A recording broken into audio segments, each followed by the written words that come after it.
Okay, so hello students, welcome back. This is Suraj Bajpayee here in front of you.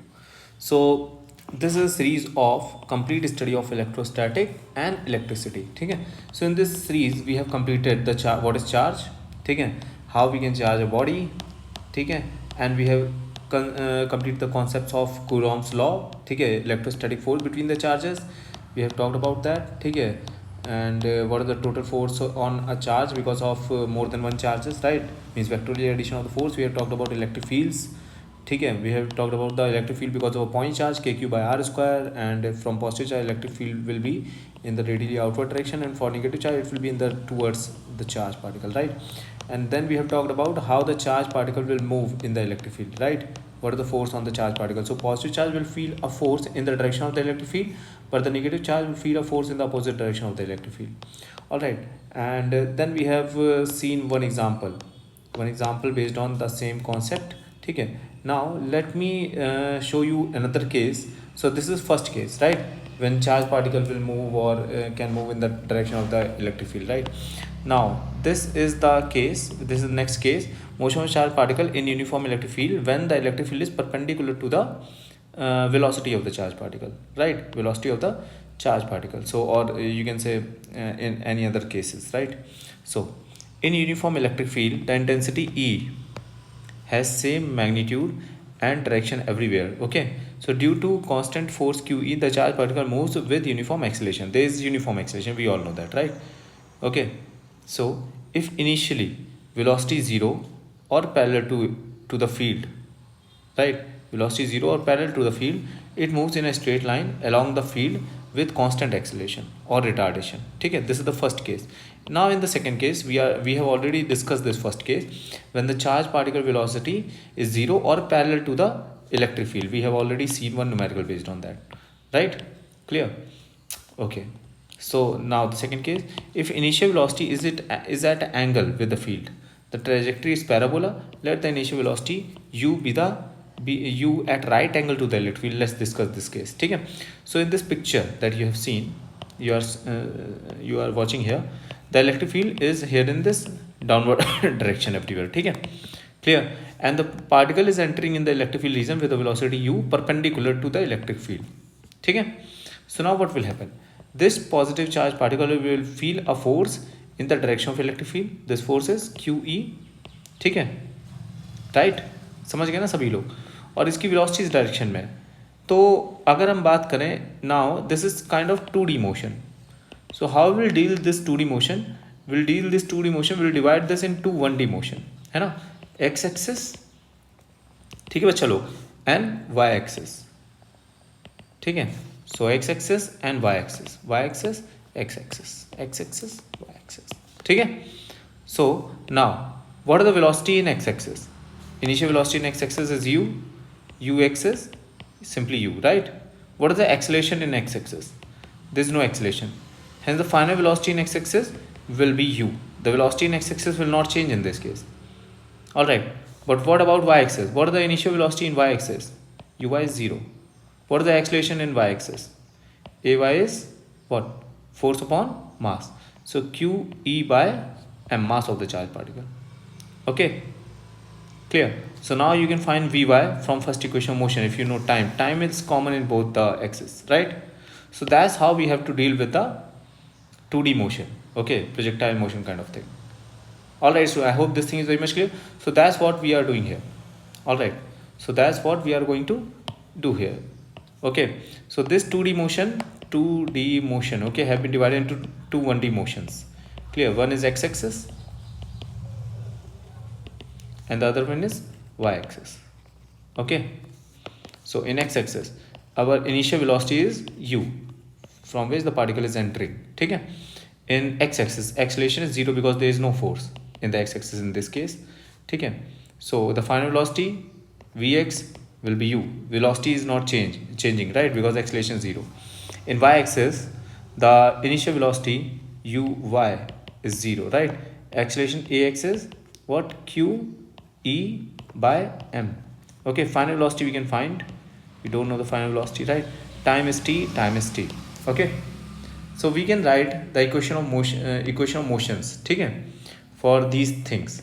The displacement in x-axis what the particle will cover, this particle will go like this, okay, because there is no force in x-axis, because there is no force in x-axis, but there is force in y-axis, hence the particle will not go straight, it will slightly deflected towards y-axis in downward direction, right? So this is called a deflection in the charge particle, deflection in the path of the charge particle, right? समझ गए ना बच्चा लोग? तो इसकी equation लिख दो भाई, displacement in x axis is x, displacement in Y axis is y. So second equation use करेंगे, सेकेंड इक्वेशन, ठीक है, एक्स एक्सिस में सेकेंड इक्वेशन यूज करेंगे. सेकेंड इक्वेशन क्या होती है, s equals to, that is s equals to u t plus half a t square, है ना. तो एक्स एक्सिस के लिए जब हम यूज करेंगे तो क्या हो जाएगा, डिस्प्लेसमेंट ऑफ एक्स एक्सिस, है ना, velocity of x axis, acceleration of x axis. So displacement of x axis is x, clear, check. Now velocity of x axis is u, ux into time t, ut plus half a t square, that is 0. But if we'll talk about, let me write down this with yellow color, okay. So yeah, ut plus 0. But what about y axis, initial velocity is 0, okay. When we'll use this for y axis, then in place of x we have y axis displacement, y axis velocity, and y axis acceleration, right? Okay, check everyone. So it become sy, it will become uy, it become ay, ठीक है, check. So yeah, sy is y and u is 0, uy is 0, initial velocity in y axis. There is no initial velocity in the y axis, in the direction of y axis, right? No velocity, okay. All velocity is in x axis initially, yeah. So uy is 0 plus half at square, okay. So downward direction I am taking to be as positive, okay, or what we can say, downward is negative, we can say, right? Downward direction we can take it to be as negative, no problem here, okay. Upward positive. So the acceleration is minus, this will be minus, all right, check, minus q e by m into t square, ठीक है. I hope this thing is very much clear. So this will, y will be negative, right? What this negative sign showing us, that the displacement will be in the negative direction, okay, negative y axis, right? So now you can find the equation of trajectory also. How you can replace this time, this t is equals to x by u, and you can put it there, and you will have equation of trajectory of this case, right? So what will be that? So from here you will go to there, right? Means y will be equals to half minus of q e by m into, in place of t you will have x by u ka square, okay.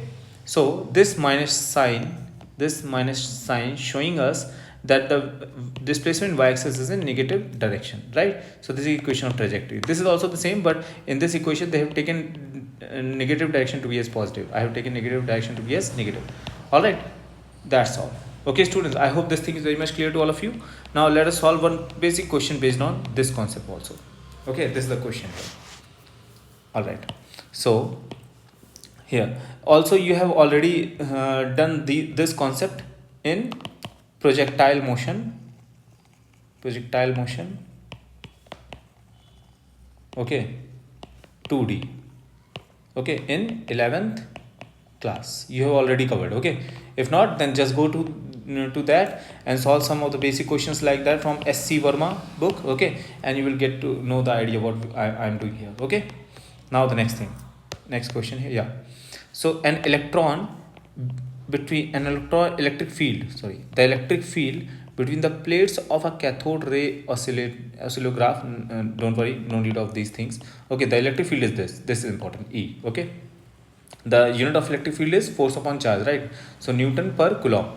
What deflection would an electron experience if it enters at right angles to the field with kinetic energy? Kinetic energy is given, means half mv square is given, so this will be equals to keV, okay, 2 keV, right? So this keV you can electron volt will be converted into joule when you will multiply by 1.6 into 10 power minus 19, okay, it will be in joule, right? I hope this thing is very much clear.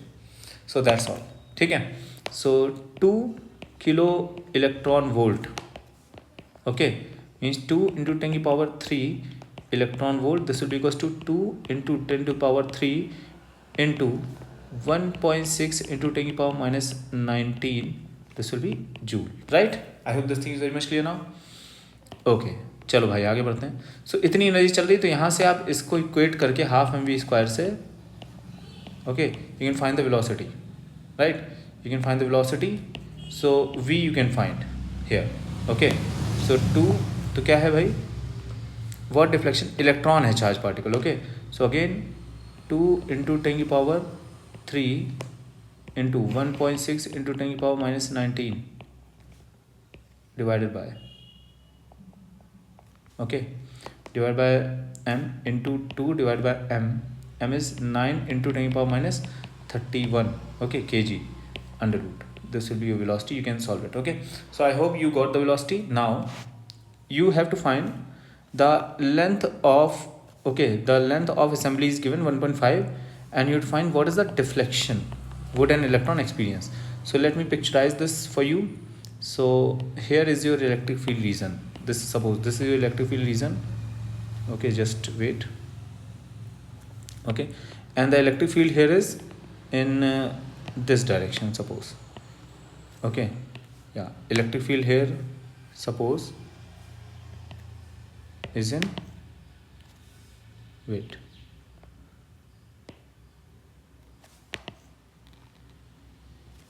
yeah, suppose electric field here is in this direction, okay. Then what will happen? So this is your electric field, okay, this is your electric field. All right, then what will happen if an electron is entering in this way perpendicular to the electric field, as have been said here, जैसे कि बोला गया, ठीक है. तो electron क्या होगा, एक फोर्स फील करेगा. अब इलेक्ट्रॉन एक नेगेटिव चार्ज पार्टिकल है, तो जो इलेक्ट्रॉन पे फोर्स लगेगा वो अपोजिट होता है इलेक्ट्रिक फील्ड लगेगा. मतलब वो इलेक्ट्रॉन जो है इस डायरेक्शन में जाने की बजाय ऐसे डिफ्लेक्ट करना शुरू कर देगा, है ना.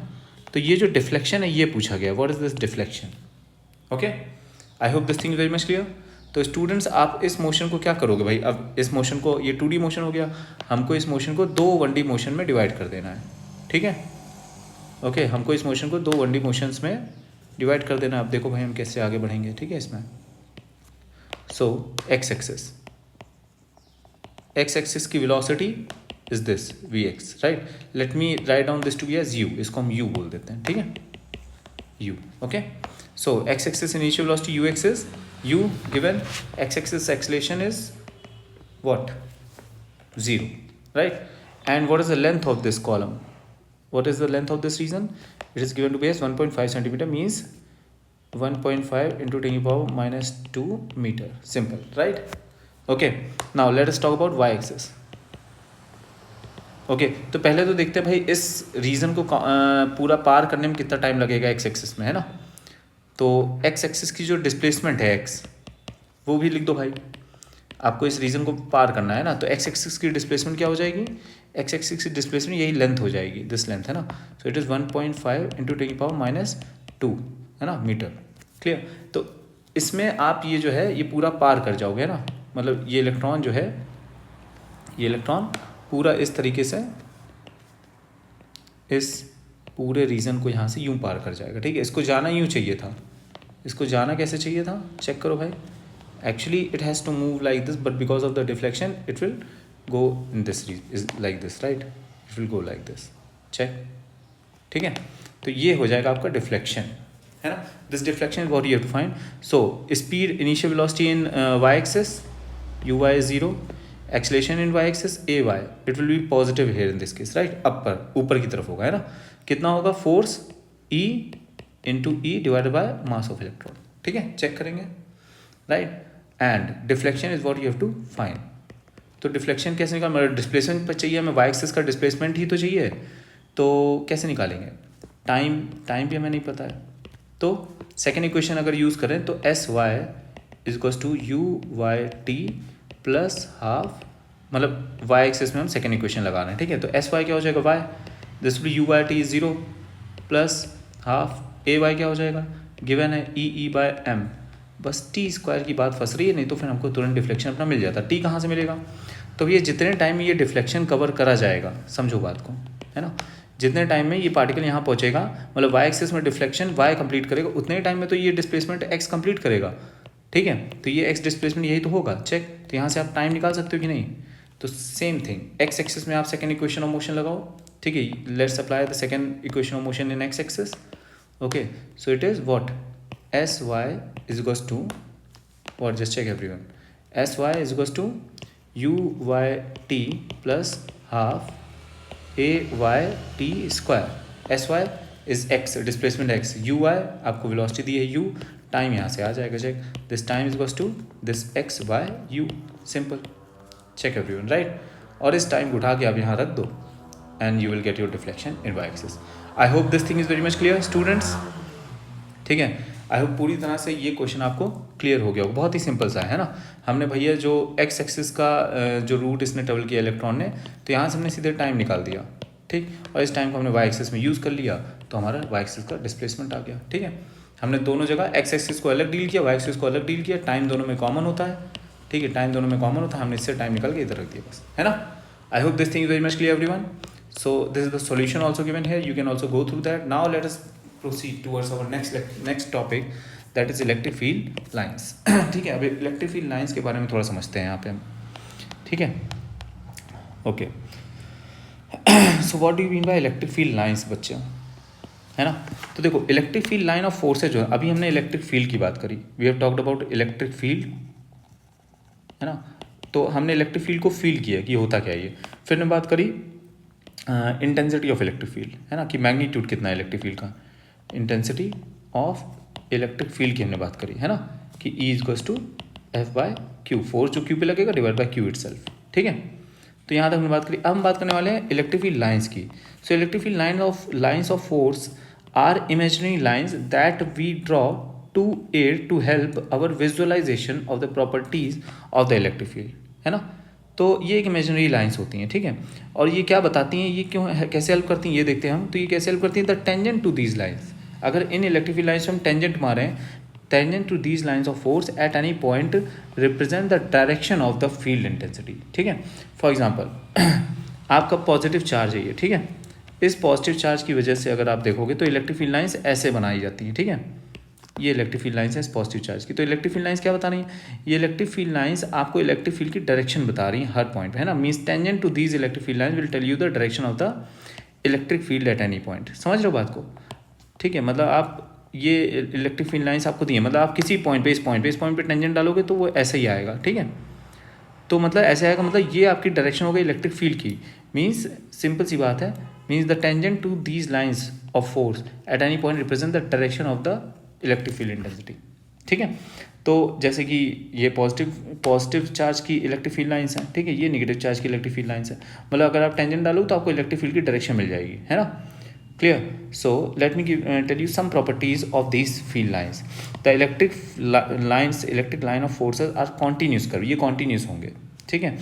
इन an electric field starting from positive charge body and ending on a negative charge body. तो ऐसा लगे ये पॉजिटिव चार्ज से स्टार्ट हो रही हैं, है ना, और कहाँ एंड हो रही है, अगर बगल में नेगेटिव चार्ज रखा होगा तो ये उस पर जाके एंड होंगी, ठीक है। एंडिंग नेगेटिव चार्ज पे होती है।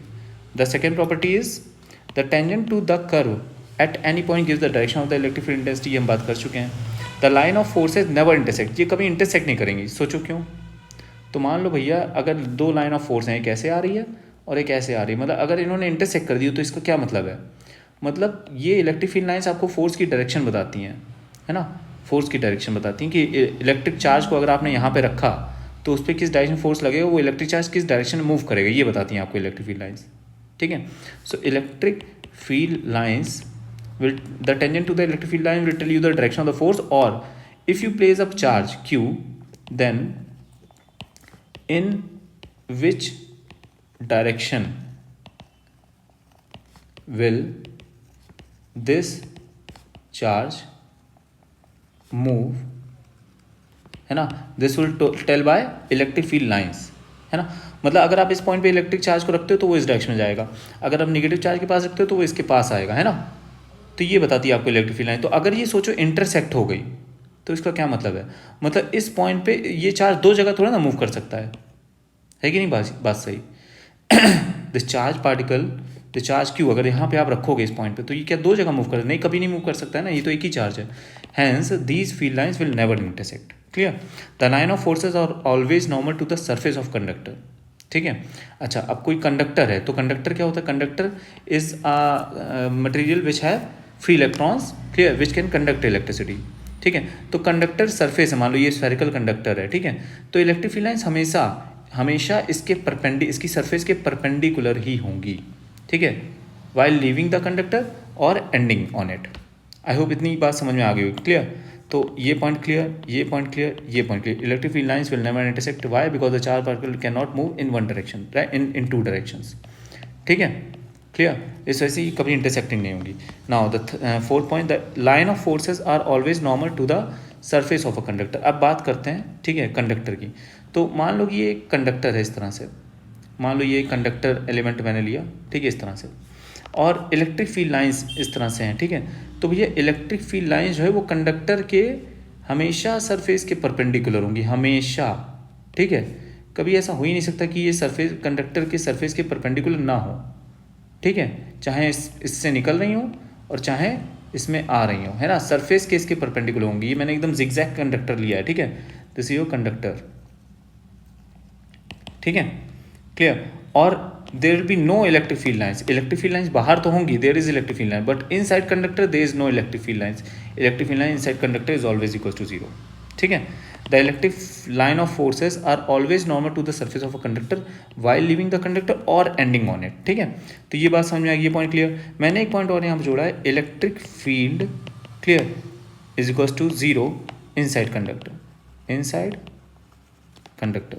तो कंडक्टर के अंदर कोई इलेक्ट्रिक फील्ड नहीं होगी, ये भी हम आगे देखेंगे अगले टॉपिक में। ठीक है, so at point where the intensity is low, ये एक इंपॉर्टेंट है point. At point where the intensity is low, density is low, है ना, जहाँ पे लाइंस बहुत क्लोज होंगी। जैसे देखो चार्ज के पास जैसे देखोगे तो यहाँ लाइंस की डेंसिटी बहुत ज़्यादा है, मतलब लाइंस बहुत आस पास है ना, तो यहाँ पे इलेक्ट्रिक फील्ड ज़्यादा होगी। लेकिन जैसे जैसे दूर जा रहे हो तो देखो ये दूर हो रही है ना लाइंस एक दूसरे से, यहाँ पे बहुत दूर दूर लाइंस हो गई, तो इसका मतलब यहाँ पे इंटेंसिटी कम है। At point where the intensity is low means density, electric field lines पास पास हैं। The line of forces will be widely spread, जहाँ वाइडली स्प्रेड होंगी वहाँ इंटेंसिटी कम होगी, है ना।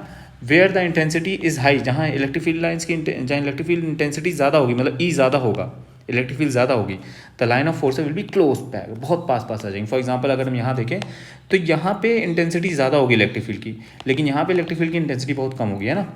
Clear, I hope these points are very clear to all of you. अब कुछ केसेस देखते हैं, ये प्लस क्यू चार्ज रखा है, ये प्लस क्यू चार्ज रखा है ना। अब हमको यहाँ पे इस केस में हमको इलेक्ट्रिक फील्ड लाइन्स बनानी है। ठीक है, तो सबसे पहले तो ये समझो यहाँ प्लस क्यू चार्ज है तो इससे इलेक्ट्रिक फील्ड बाहर निकलेंगी। ठीक है, पहले अगर ये सिंगल चार्ज है तो देखो इस तरह से इलेक्ट्रिक फील्ड लाइन्स हैं इसकी, है ना। लेकिन अब क्या है, इसके बगल में अगर आपने एक और पॉजिटिव चार्ज रख दिया तो क्या होगा, इन दोनों की इलेक्ट्रिक फील्ड लाइन्स इंटरेक्ट करेंगी। ठीक है, क्लियर। तो आपको पता है इस पर्टिकुलर पॉइंट पे इलेक्ट्रिक एक पॉइंट ऐसा है कि जहाँ इलेक्ट्रिक फील्ड जीरो होगी, एकदम बीचों बीच भी हो सकता है क्योंकि ये दोनों चार्जेस इक्वल मैग्नीट्यूड के हैं। ठीक, कहाँ जीरो होगी वो आप निकाल सकते हो, भैया इसकी इलेक्ट्रिक फील्ड इधर, इसकी इलेक्ट्रिक फील्ड इधर। ठीक है, मान लेते हैं इनके बीच की डिस्टेंस है एल है, यहाँ से यहाँ तक मान लेते हैं एक्स डिस्टेंस पे इलेक्ट्रिक फील्ड जीरो हो रही है, तो इसकी वजह से इलेक्ट्रिक फील्ड निकालो, इसकी वजह से इलेक्ट्रिक फील्ड निकालो, दोनों को इक्वेट करके जीरो करो, एक्स आ जाएगा, है ना। ये तो सिंपल चीज़ हो गई। अगर दोनों का मैग्नीट्यूड सेम नहीं है तो, अगर सेम है तब तो पक्का बीच में ही इलेक्ट्रिक फील्ड जीरो होगी। ठीक है, तो यहाँ पे इलेक्ट्रिक फील्ड जीरो होगी, तो इलेक्ट्रिक फील्ड लाइंस जो है जब दोनों पॉजिटिव चार्ज हों वो कुछ इस तरह से दिखेंगी हमें। ठीक है, मतलब यहाँ पे इलेक्ट्रिक फील्ड एकदम जीरो हो जाएगी, इलेक्ट्रिक फील्ड लाइन जीरो हो जाएगी और यहाँ पे इंटेंसिटी ज़्यादा हो जाएगी। ठीक है, अगर एक पॉजिटिव चार्ज रखा एक नेगेटिव चार्ज रखा तो देखो लिखा है electric field lines of force due to two equal positive charge field is zero at O, field zero हो जाएगी ओ पे, है ना, O is null point, this is called null point. All right, अगर एक प्लस क्यू चार्ज रखा एक minus Q charge रखा तो क्या होगा, इससे इलेक्ट्रिक फील्ड लाइन निकल के इस पे जाएंगी, ऐसी लाइन्स हमको देखने को मिलेंगी। ठीक है, सारी की सारी इस पे जाएंगी, ठीक है घूम के, है ना, समझ रहे हो। तो this is the case, this is the thing of electric field lines.